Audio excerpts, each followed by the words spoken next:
فرح گمسم سے چچا جان کی چہتی شرین نے کی جس طرح افغان کو گوش مالی کر کے نکلا تھا، یعنی کچھ دیر کے بعد ایک بہت بڑی آفت ٹوٹ پڑنے کے آثار تھے۔ فرح نے کن آنکھوں سے وہ مشکل اپنی آنکھوں میں چمکتے پانی کو ضبط کرتی شرین کو دیکھا اور تعصب سے اس کے کندھے پر تسلی بھرا ہاتھ رکھنا چاہتا، لیکن شرین نے ایک دم سے اس کا ہاتھ جھٹکتی افغان سے بھی زیادہ زور سے دروازہ بند کرتی باہر نکلی تو فرح کا دل ایک دم سے لرزنے لگا۔ شرین نے بیگ تیار کیے واپس جانے کو تیار تھی اور بڑی ماما پریشان تھی اور فرح الجھی تھی۔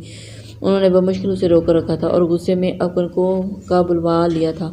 افغان مجھے تم سے یہ امید نہیں تھی۔ فرح بتا رہی تھی کہ تم نے بہت مس بیہیو کیا، پلیز تم شیری کو ایکسکیوز کرو۔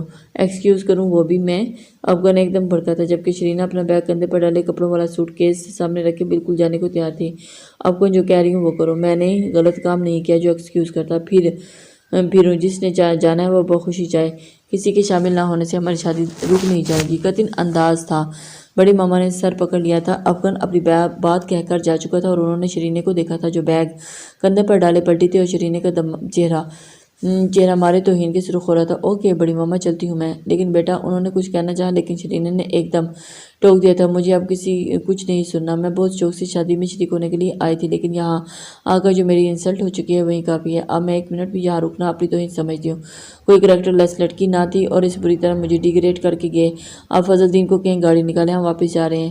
قطعی انداز تھا۔ انہوں نے بے بسی سے فرح کو دیکھا تھا جو صورتحال خراب ہونے پر خود بھی رنجیدہ تھی۔ کیا ہو رہا ہے یہ سب؟ اشفاق صاحب گزشتہ رات بزنس سیمینار اٹینڈ کرنے گئے تھے اور ابھی لوٹے تھے لیکن لاؤنج میں موجود افراد کو دیکھ کر وہیں رک گئے تھے۔ اس کا خیال تھا کہ شرین نے بیٹی مل کر کمرے میں جائیں گے لیکن اندر صورتحال چکا دیا تھا۔ بڑی ماما اور فرح نے پلٹ کر دیکھا۔ بڑی ماما تو چور کو دیکھ کر ایک دم سٹپٹا گئی تھی جبکہ فرح کا چہرہ باپ کو دیکھ کر کھل اٹھا تھا۔ وہ اچھی طرح جانتی تھی کہ شرین نے صرف اپنے باپ کو ہی نہیں بلکہ اشفاق صاحب کی بھی بہت عزیز تھی۔ السلام علیکم بڑے پاپا۔ غصے سے بد لحاظ بنی شرین نے بڑے پاپا کو دیکھ کر ایک دم مؤدب ہوئی تھی۔ باپ کے بعد اسے تایا سے بھی خصوصی پیار تھا، بلکہ اسے پیار تو سب لوگ ہی کرتے تھے ماں سوائے افغان کی نفرت کے۔ وعلیکم السلام۔ بڑے پاپا نے اس کے سر پر ہاتھ رکھ کر محبت سے ساتھ لگایا تھا۔ میرے بیٹا ٹھیک ہے نا؟ شرین نے اس بات میں سر ہلایا تھا۔ ابھی کہاں جانے کی بات ہو رہی تھی؟ یقیناً انہوں نے شرین کی مکمل بات سنی نہیں تھی جبھی دریافت کر رہے تھے۔ پاپا شیری واپس جا رہی ہیں؟ فرح فوراً بولی تھی۔ کیوں بھائی؟ ابھی انہوں نے حیرت سے شرین کو دیکھا تھا جسے پھر سے اپنی توہین یاد آئی تھی۔ کوئی بھی کمرہ خالی نہ تھا۔ ماما کا خیال تھا کہ افغان بھائی رات کو کمرے میں نہیں آئیں گے۔ انہوں نے شیری کو ان کے کمرے میں ٹھہرا دیا تھا۔ رات گئے تو لوٹے تو ماما ان کے کمرے میں ٹھہرا لیا، لیکن صبح دیر سے پہلے ہی شیری اور میں ان کے کمرے میں شیری کا سامان لینے گئی تو انہوں نے شیری کو بہت ڈانٹا۔ فرح کیسٹ کی طرح شروع ہو گئی تھی۔ باپ کے چہرے کے زاویے بدلتے گئے۔ بیگم کو دیکھا جو پشیمان سے کھڑی تھی۔ ڈانٹا نہیں بلکہ میری انسلٹ کی ہے۔ انہوں نے اتنا برا بھلا کہا کہ اسے ٹریٹ کرتے ہو مجھے بھی خدا نخواستہ میں بہت غلط لڑکی ہوں۔ اول تو میں کہیں آتی جاتی نہیں اور وہ اگر بائی چانس کبھی ان کے سامنا ہو جائے تو ہر بار ان کا رویہ ایسے ہی حیرت انگیز ہوتا ہے۔ شرینی کی آواز کہتے ہی رن گئی تھی۔ وہ کمزور لڑکی نہ تھی لیکن بڑے پاپا کے سامنے وہ ایموشنل سی ہو گئی تھی۔ انہوں نے سنجیدگی سے ساری گفتگو سنی تھی۔ افغان گھر پر ہی تھے اور انہوں نے بیگم کو دیکھا تھا اور پتہ نہیں کہ وہ ہاتھ گاڑی کی چابیاں تھیں اور بڑی ماما نے تفصیلاً بتایا تھا۔ آپ سامان واپس رکھیں، میں افغان سے بات کرتا۔ اشفاق صاحب نے محبت سے اس کے سر پر ہاتھ رکھتے ہوئے اس نے نفی میں سر ہلا دیا تھا۔ نہیں بڑے پاپا، مجھے جانے دیں، میں اپنی انسلٹ نہیں بھول سکتی۔ شرین کا انداز ابھی بھی اٹل تھا۔ آپ میری بہت اچھی بیٹی ہیں، اس لیے جو کہہ رہا ہوں وہ کریں۔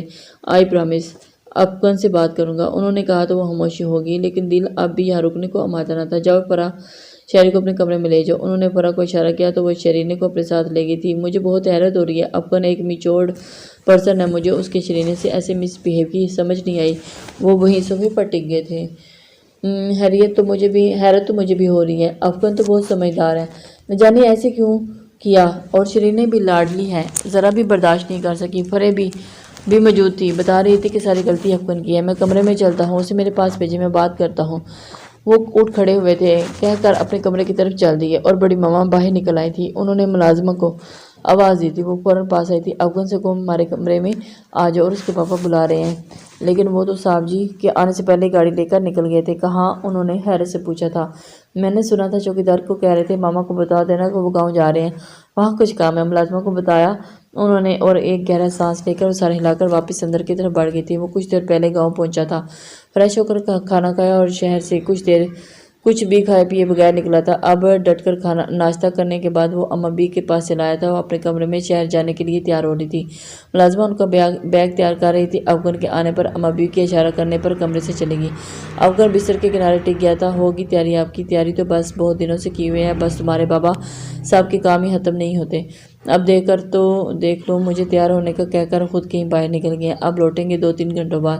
اما بی کا انداز شکوے سے بھرپور تھا۔ افغان مسکرایا تھا۔ اما بی صاحب ہمیشہ اسی بات پر شکوہ رہتا ہے کہ وہ ہمیشہ کام کا کہہ کر خود زمینوں کی طرف واپس جا کر آنا بھول جاتے ہیں۔ راستے میں میری ان سے بات ہوئی تھی، نہر والی زمین کے سلسلے میں پانی دینے کا مسئلہ بنا ہوا ہے، بس اسی سلسلے میں گئے ہیں، اپنے بچوں کی شادی ہے۔ اشفاق ناراض ہو رہا تھا، اور میں ابھی تک نہیں پہنچی ادھر، ان کے زمینوں کے مسئلے ہی نہیں جان چھوڑے، کئی بار کہہ چکی ہوں کہ مجھے افغان کے ساتھ بھیج دیتے ہیں، کہتے ہیں نہیں میرے ساتھ ہی جانا ہے۔ عجیب ضد ہے ان کی۔ چادر سلیقے سے اوڑھتے وہ بھی افغان کے پاس ہی بستر پر آ بیٹھی تھی۔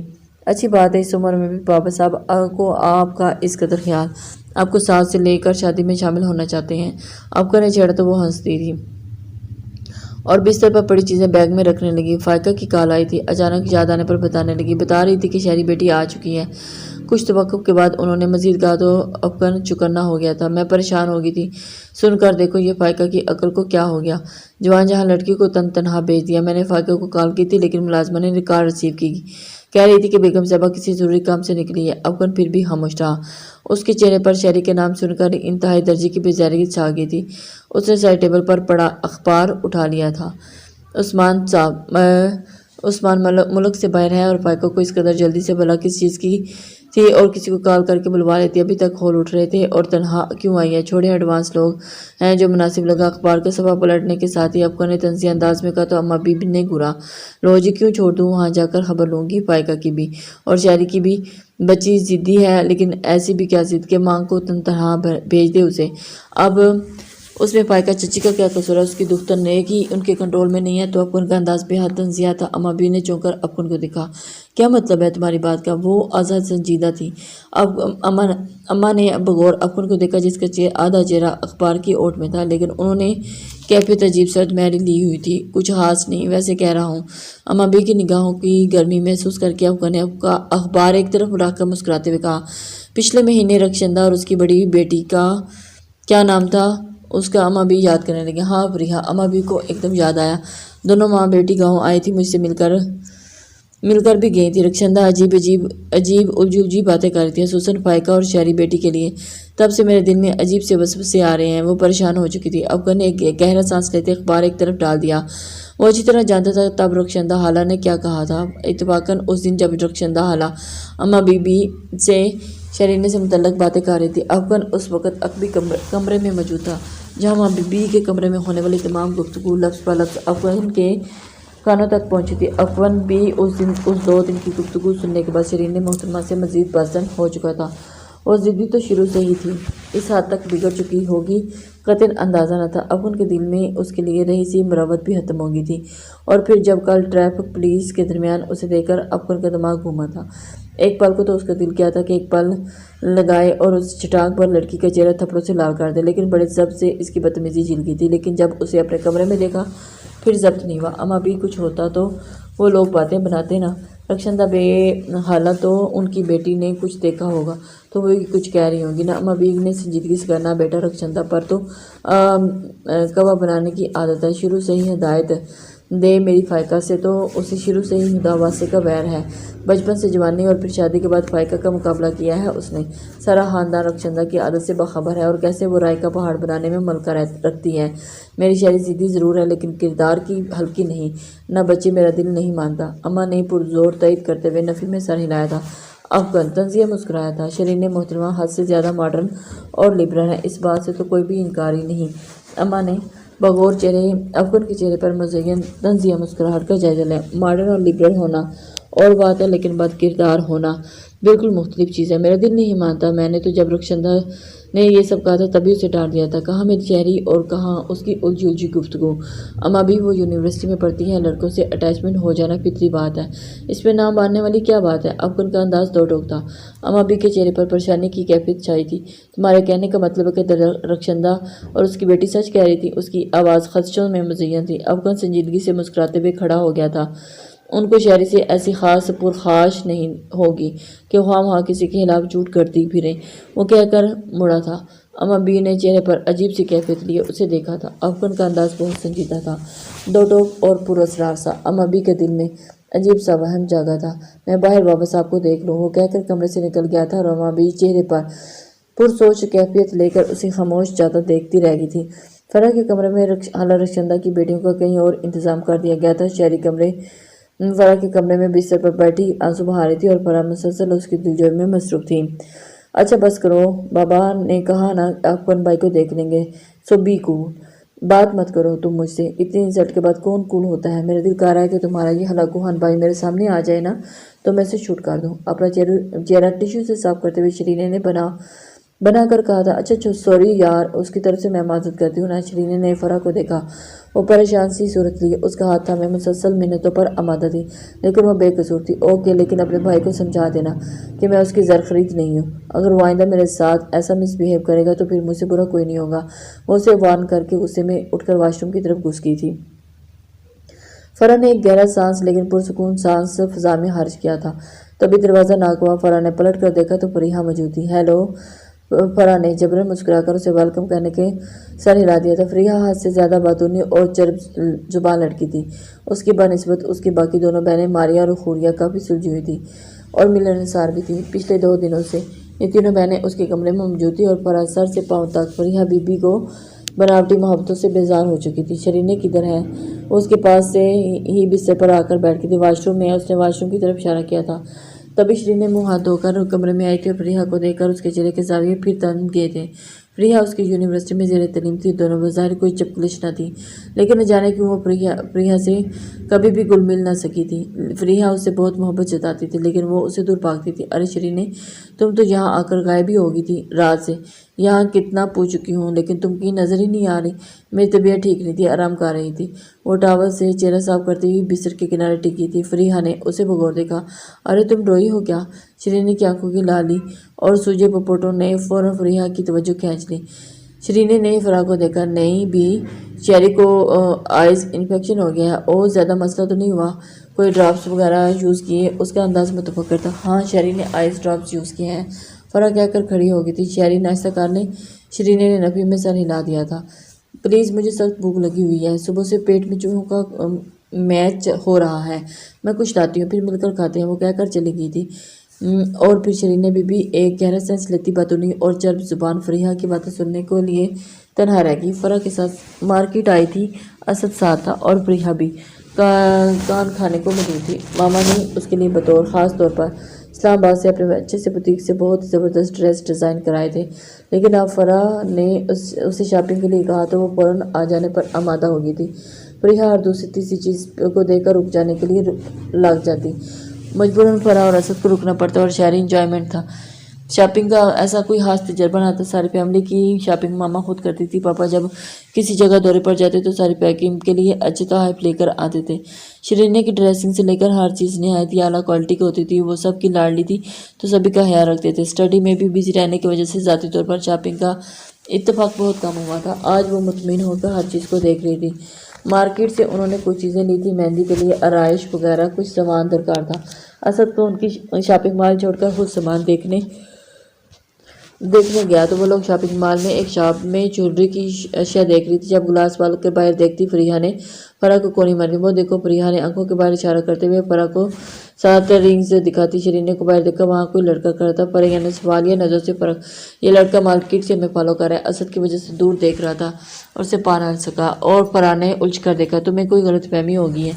فرح نے لڑکے کو دیکھا جو ان کی طرف دیکھ ہی رہا تھا، ان لوگوں کی طرف متوجہ پا کر بڑے سٹائل سے مسکرا کر باہر کی طرف دیکھنے لگ گیا۔ جس طرح وہ دیکھ کر مسکرایا تھا، اس کا تو مطلب یہ ہے کہ مجھے کوئی غلط فہمی نہیں ہے۔ فریحہ پورے اعتماد تھی۔ فرح نے شرینے کو دیکھا، اس نے بے پرواہی سے کندھے جھکائے تھے۔ ہاؤ کیئر، اگنور اٹ یار۔ وہ کہہ کر پھر جوری کی طرف متوجہ ہو گئی تھی۔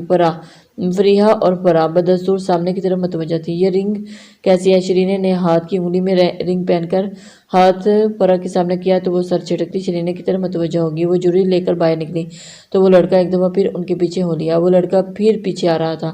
نوٹ تو تینوں نے ہی کیا تھا لیکن بولی فریحہ ہی تھی۔ Don't worry I can handle it. شرینے ابھی بھی پرسکون تھی جبکہ فرا کے چہرے پر ہلکی سی پریشانی چھائی تھی۔ کوئی ضرورت نہیں ایسے آوارہ لوگوں کو منہ لگنے کی۔ اس نے تو ٹوکا تو شرینے نے اسے گھورا۔ ہم کیوں ایسے گھٹیا لوگوں کو برداشت کریں؟ مجھے ایسے لوگوں کو ڈیل کرنا بہت اچھی طرح آتا ہے۔ جسٹ اے منٹ، وہ کہہ کر پلٹی تھی۔ شہری رکو تو۔ فرا پکارتی رہ گئی تھی جبکہ شرینے دوسرے لمحے اس لڑکی کے سامنے جا کھڑی ہوئی تھی۔ What the problem with you? وہ دیکھے نکوش لیے لڑکی سے مخاطب تھی۔ فرا اور فریحہ بھی فوراً ان کے پاس آئی تھی۔ لڑکا کوئی 20 سال کے لگ بھگ تھا۔ ڈریسنگ سے کسی ایلیٹ فیملی کا لگتا تھا۔ لمبے بال، اسٹائلش سا ہاتھ، ہلکی داڑھی اور ہاتھ میں جھولتا ہوا چین۔ شرینے نے اسے سر تک پاؤں دے کر اس کے چہرے کو فوکس کیا تھا۔ وہ لڑکا ڈرے سہمے بغیر مسکرایا تھا۔ You are so pretty, well you give me your time. لڑکے کا انداز بڑا واہیات تھا اور آفر اس سے بھی زیادہ واہیات۔ شرینے کا دماغ ایک دم گم۔ شٹ اپ، اس نے کھینچ کر لڑکے کو تھپڑ مارا تھا۔ لڑکا ایسی صورتحال کے لیے تیار نہ تھا۔ لڑکی خود اس کے پاس آ کر مخاطب ہوئی تھی اور وہ سمجھا تھا کہ وہ بھی لڑکی اسے اٹریکٹ کر گیا تھا، لیکن اپنی گھٹیا آفر کے جواب میں اتنا جانیدار تھپڑ کھانے کو ملے گا اس کے وہم و گمان میں بھی نہیں تھا۔ وہ کرا کر پیچھے گرا تھا جبکہ فرا اور فریحہ کی چیخیں بے اختیار تھیں۔ ارد گرد چلتے لوگ ایک دم رکے تھے۔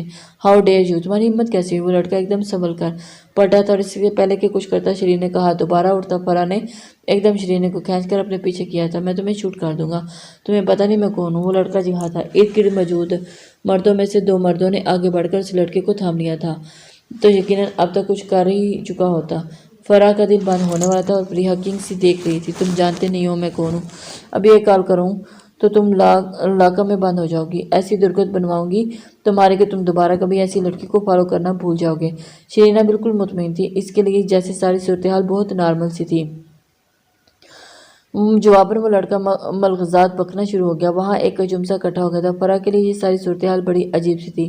وہ ہمیشہ بھائیوں اور ماں کے ساتھ گھر سے نکلی تھی اور کبھی ایسی صورتحال کا سامنا نہیں ہوا تھا۔ اسے علم نہیں تھا کہ ایسی صورتحال کو کیسے ڈیل کرنا ہے۔ ایسے میں اگر اسد آ جائے تو نہ جانے کیا ہو۔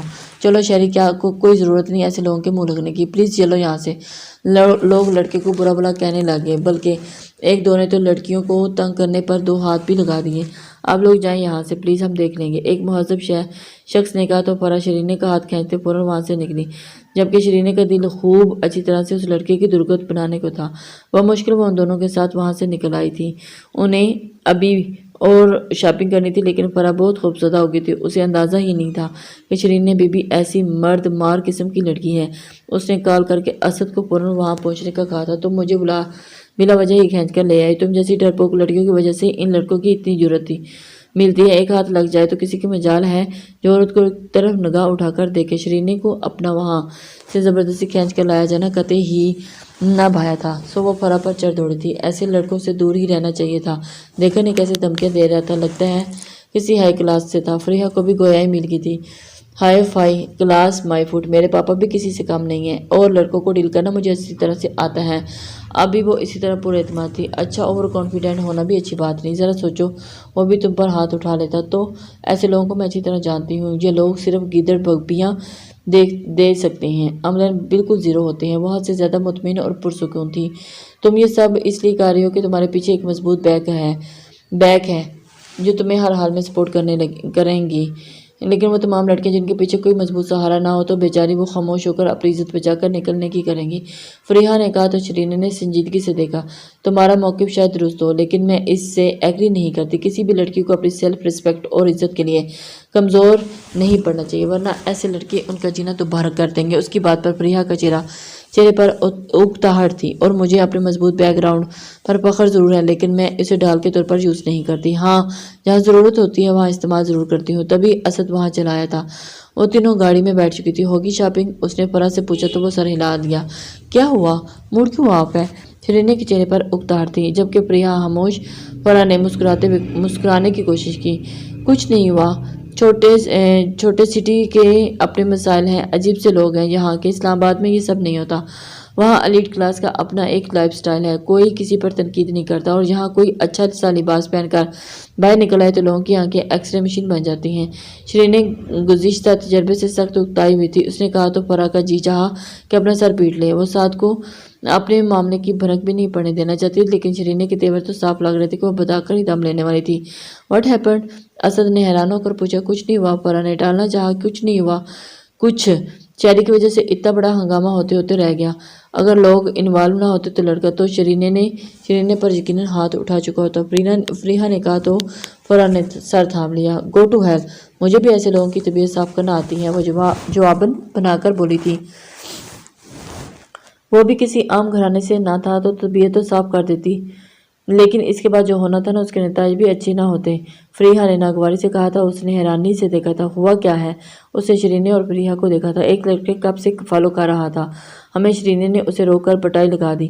بات ہی ایسی تھی کہ اسد سن کر حیرت زدہ رہ گیا تھا۔ فریحہ نے ایک تھپڑ کو بڑھا چڑھا کر پیش کیا۔ مائی گاڈ، تم مجھے کال کیوں نہیں کی؟ اسد نے فرح کو گھورا تھا۔ میں گھبرا گئی تھی۔ اس لڑکے کی ہمت کیسی ہوئی؟ اس نے اسٹیئرنگ پر ہاتھ مارا۔ جواباً کوئی بدتمیزی تو نہیں کی؟ اسد نے براہ راست شرین سے پوچھا تو نہیں، اس نے ناگواری سے کہا تھا۔ سوتے ہی وجود پر پڑا ہوا